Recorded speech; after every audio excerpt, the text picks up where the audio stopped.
Honourable Chair and comrades, it's been one hell of a year, as Alex, I think, hinted at. Do you remember last year at Socialism? Just a few days before, 52,000 students marched through the streets of London, and then the rest is history. A mass youth movement of hundreds of thousands of young people in November and December that failed just to stop the rise in tuition fees and the abolition of EMA. Of March the 26th, a demonstration of 500,000 to 750,000 through the streets of London. Of June the 30th, 750,000 teachers, lecturers and civil servants on strike. And now, 24 days' time. That's all. 24 days. It feels like we've been waiting 24 years, but 24 days' time, after 3 million workers on strike in this country. The BBC says, actually, it may not be 1926, but the biggest strike since the winter of discontent. Well, there's a warning for Cameron and Clegg and Osborne. They say that that strike brought down a government. It could bring down your government as well.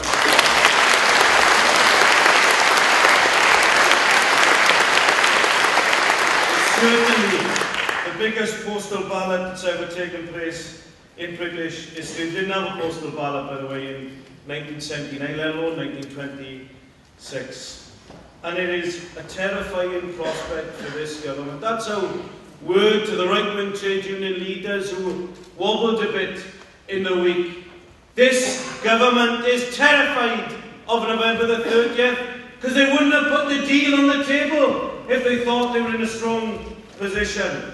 This government has blinked first, and quite rightly the deal has turned down, but there has to be an emphatic answer from the leaders of our movement. And I'd say to them, even if you're thinking about compromising, even if you're thinking about settling before November the 30th, who would settle for a deal 20 odd days before a strike? You wouldn't settle 20 minutes before a strike if you thought you could get a better deal on the table. We can force this government back to a total retreat from the position that they have at this moment. And I heard them say that if they settle now, we won't come back again for your pensions. This is the final deal. Well, I'm sure Chris will tell you that in 2005 they told him that then, although it was a Labour government that told him that, then he went back for more.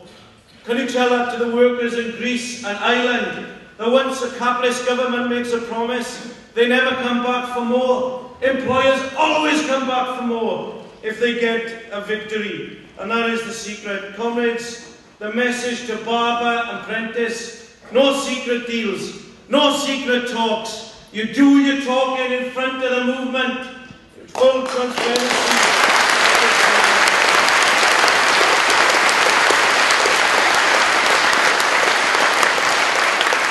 The comrades' battle is joined. The fantastic votes in unison, and the other votes will come through over the next couple of weeks. Massive majorities to strike. All the anger and frustration that has come through 250,000 public sector jobs gone over the course of this year. Workers losing thousands of pounds through changes to their contracts. Contracts ripped up by councils, Labour, Tory, Lib Dem and Independent. And I'm telling you what's happening. All that anger is coming through on the vote on the pensions because workers are very practical.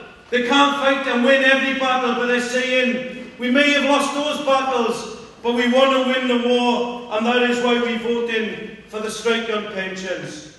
Comrades, the National Shop Stewards Network was initiated by the RMT in 2006, but I'd say we were made for moments like this.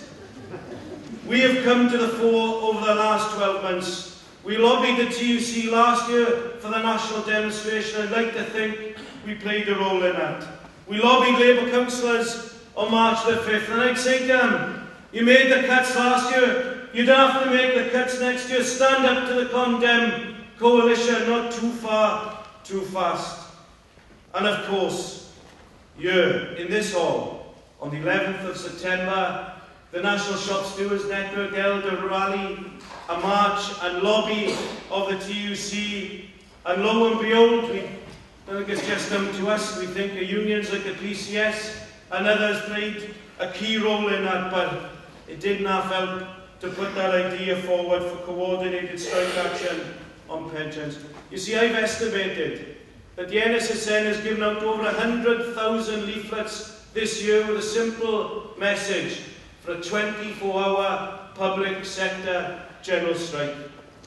Isn't that what we got on the 30th of November? Isn't that what we've got against this particular government? Comrades, the role of the NSSN is becoming clear. We can build solidarity and support for workers in struggle. Workers like Vic Chechi, victimised and suspended by his employer. We can bring together the rank and file of our movement, but we act as a lever on the official movement and the right-wing trade union leaders to popularise the idea of coordinated strike action, to help build the action on November the 30th, to push that every town and city as a march and rally on November the 30th, that every trades council, every anti-cuts organisation, and we'll step in when necessary. Over the next couple of weeks of public meetings, bringing together all trade unionists and the community, young and old, pensioners and students, in this battle against the Condemn Coalition.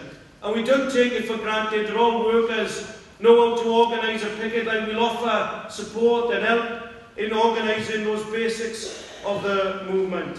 And of course, even after the ballot, winning the arguments where the strike action is needed. And I think this will be a popular strike, because workers who've been attacked by these cuts want someone to lead on their behalf. We know the Labour's not going to lead, and therefore the trade unions are leading all those in society. Let's make November the 30th like March the 26th. Let's make it like June the 30th, but bigger and better. A special appeal to workers in the private sector, a united front against the employer and this government, because it's the same battle. Whoever the employer is, whether it's the government or the boss, it's about jobs, it's about terms and conditions, and it's about pensions. And whether it's paying the price for the banker's mess or just poor greed, workers pay the price. The construction workers, by the way, the company like Balfour Beatty, who wants to cut the wages of those workers by 35%, a company that has just announced that it's got an order book of £15 billion, that it made £91 million in the last 6 months, and wants to attack the terms and conditions of those workers. And I would appeal to anyone in this room, anyone that you know, that at 6:30 on Wednesday or 11:30, come to London, come to march, come to hopefully walk out with the electricians in London this Wednesday. Though that fantastic battle, we broke the media blackout on Wednesday, a 3-month battle by these workers up and down the country, and they will be marching, I'm sure,